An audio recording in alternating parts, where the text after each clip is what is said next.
Alam nyo, mga kababayan, ang pangarap ko ay maging residente dito sa Poland.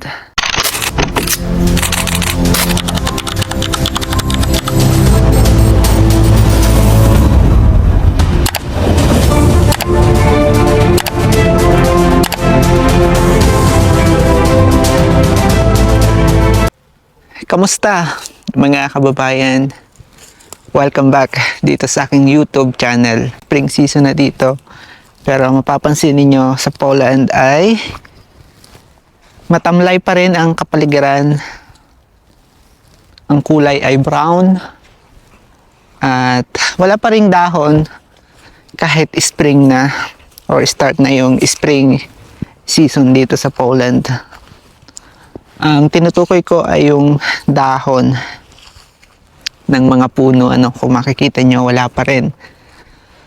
At ang kagandahan, mga kababayan, so ideas nyo lamang to para dun sa mga nandito na sa Poland at mga nagbabalak pa lang. Kapag nagstay kayo sa Poland ng pangmatagalan, maganda yung mga benefits na mapapakinabangan ninyo at ng magiging anak nyo. Lalo na kung madala nyo dito yung pamilya ninyo at maging ganap kayo na citizen dito sa Poland. So yan yung pinapangarap ko, yan yung goal ko sa mga panahong ito. Kahit na more than 5 years na si Kabayang Adrian dito, ay patuloy pa rin ako sa aking pangarap na maging residente dito sa Poland. At alam nyo, hindi madali yan sa mga panahong ito dahil tumaas yung qualification ng gobyerno dito or ng mga mamamayan para sa mga foreign workers na gustong maging citizen dito sa Poland. Kahit na makapag-asawa kayo or makapangasawa kayo ng local people dito ay under observation pa rin. Hindi yan ganun kadali. Pero worth it naman kapag nakuha ninyo. Kasi andito na nga ako for more than 5 years at nakakasalamuha ko ang mga local people at nakakatrabaho ko, mga kababayan. At sa pagtanong-tanong ko sa kanila, sa mga local na katrabaho ko, ay nagiging interesado ako at mas nagiging motivated na magstay ng pangmatagalan dito or hanggang sa mag-retired ako siguro. No one knows, mga kababayan, pero yan yung goal ko sa mga panahong ito at sa mga susunod pang mga taon. At magiging saksi rin kayo dito dahil syempre gumagawa ako ng video dito sa aking YouTube channel at dinodocument ko naman yung mga hindi naman ganun ka privacy, ay ibinibigay ko or ginagawa kong example dito sa aking mga video sa aking YouTube, mga kababayan. Once na maging citizen kayo ng Poland at magkaroon kayo ng anak dito, for example, dito na talaga kayo maninirahan for the rest of life. Ang kagandahan ay libre yung pagpapaaral dito sa Poland, libre yung pagpapadoktor, at may mga magagandang syudad dito sa Poland talaga na nagbibigay ng magandang benefits sa mga mamamayan. Ang ibig kong sabihin, depende yan sa syudad na titirhan nyo dito sa Poland. So although maganda naman ang buong Poland, pero mas may maganda pang mga syudad dito sa Poland, katulad ng Tri-City Poland, kung madinig ninyo yan. So napakaganda ang manirahan sa Tri-City Poland kasi maganda yung mga benefits na binibigay ng mga local government at mataas yung mga percentage ng mga mayayamang tao. So, mababa yung crime rate, safe 24/7, at marami kayong mga benefits na makukuha sa mga company ninyo kasi may mga ganyang kalakaran na dito sa Tri-City, Poland once na makahanap kayo ng maayos na employer at manirahan kayo dito sa Tri-City. Ang Krakow ay isa rin sa pinakamagandang tirahan or manirahan dito sa Poland para dun sa mga kababayan ko. Once na maging residente kayo dyan sa lugar ng Krakow, syempre, magandang opportunity din yan. So, alam nyo, magandang lugar din ang Krakow at maganda ring pagkakakitaan ang lugar na yan. Lalo na kung mga gumagawa kayo ng video, patok, ang ganda ng lugar na yan kasi nandyan ang Babel Castle sa lugar na yan at napakaraming mga turista ang pumupunta dyan kada taon. At ang mga sumusunod ay syempre, ang sunod ay Warsaw. So, ang Warsaw ay isa rin sa pinakamagandang tirahan or manirahan dito sa Poland. Although crowded, sabi ng mga mamamayan, at may kamahalan daw, ang opinion ko, mas maganda pa rin ang Warsaw kumpara sa mga capital dito sa buong Europe. Katulad ng Berlin, katulad ng Oslo, katulad ng Sweden or Stockholm.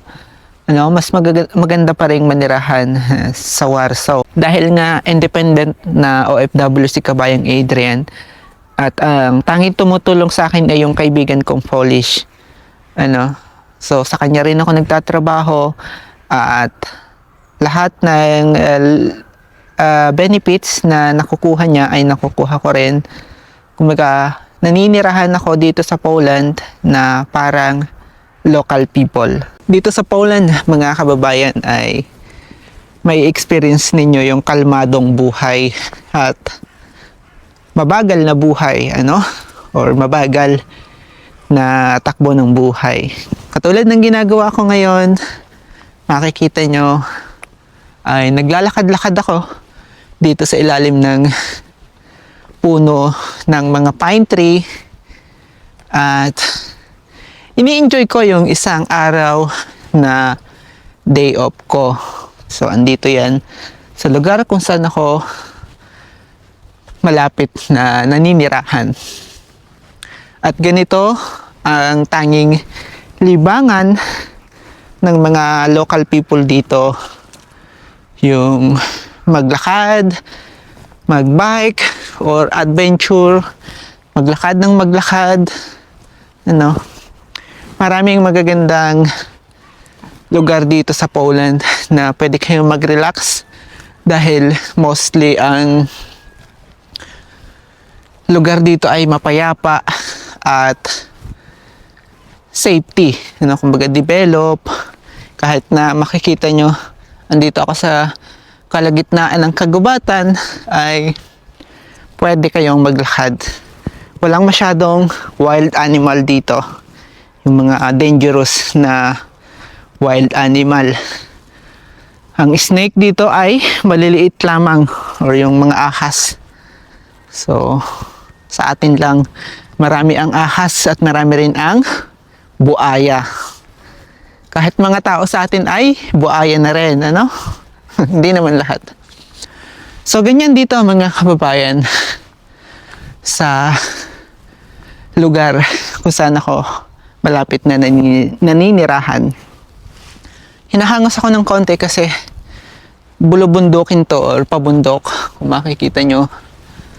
So, dito minsan kapag ganito na yung season ay mahilig ako maglakad-lakad dahil fresh yung hangin, hindi marami yung taong naglalakad At napifeel ko na relax at mabagal yung takbo ng oras kapag naglakad kayo sa ganitong